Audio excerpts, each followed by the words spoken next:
Hey guys, it's Chelsea. I'm making an Instant Pot recipe, so I figured I may as well bring you guys along.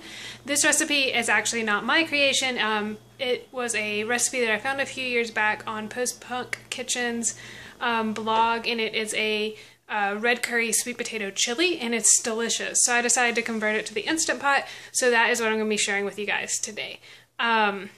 And I'll put a link below with all of the information that you need.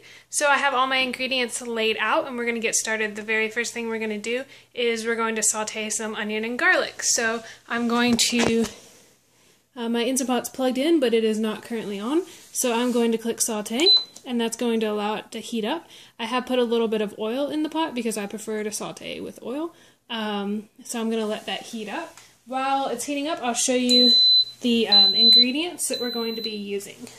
So I have everything out here. The first thing we're going to use is some onion and garlic, which I've already cut up. We're going to saute that. I'm going to then add some sweet potatoes. This is about 1.5 pounds of sweet potatoes. This is like 2 medium sweet potatoes. We're going to have some red beans, kidney beans, some cilantro, some brown lentils. These are just the lentils that I find at the store.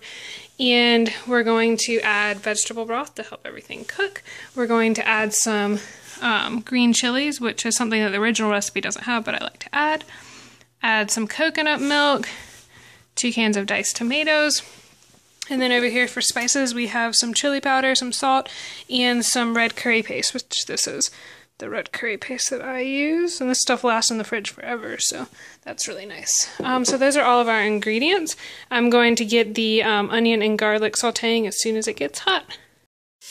The Instant Pot had started getting hot. It still is on the on, which means it's still heating up, but I go ahead and usually add my vegetables after just a few minutes of it heating up. So I'm going to saute these for about 3 or 4 minutes just till they start looking translucent. If they start sticking and I don't want to add more oil, I can always add some of my vegetable broth. One thing I did forget to tell you guys in these spices here is I also have a tablespoon of lime juice, but don't worry about it. All the recipe information will be below in the blog post. We'll be back when these onions and garlic, this onion and garlic is nice and sauteed. It's been about 3 or 4 minutes and they've started getting pretty soft. I'm going to actually add the sweet potatoes in now so that I can kind of saute them a little bit as well.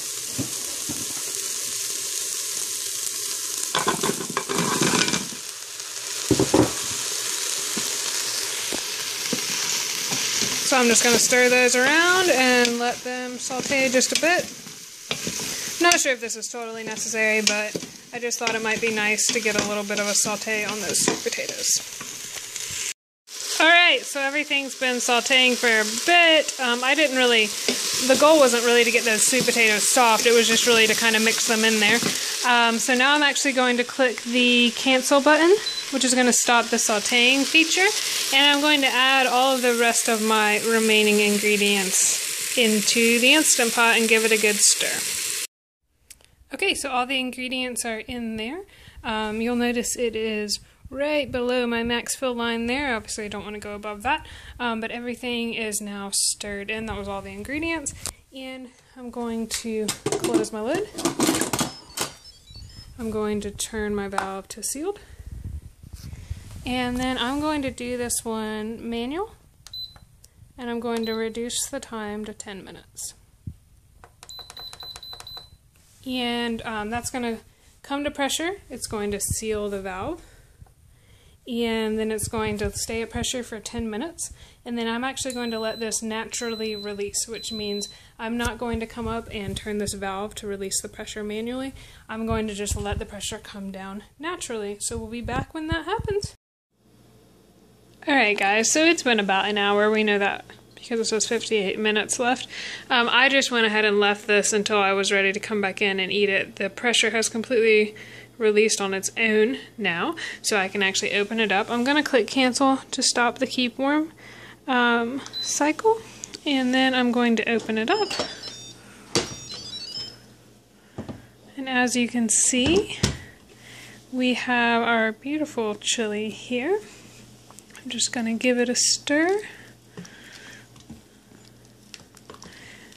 And it looks absolutely delicious. It smells really good as well.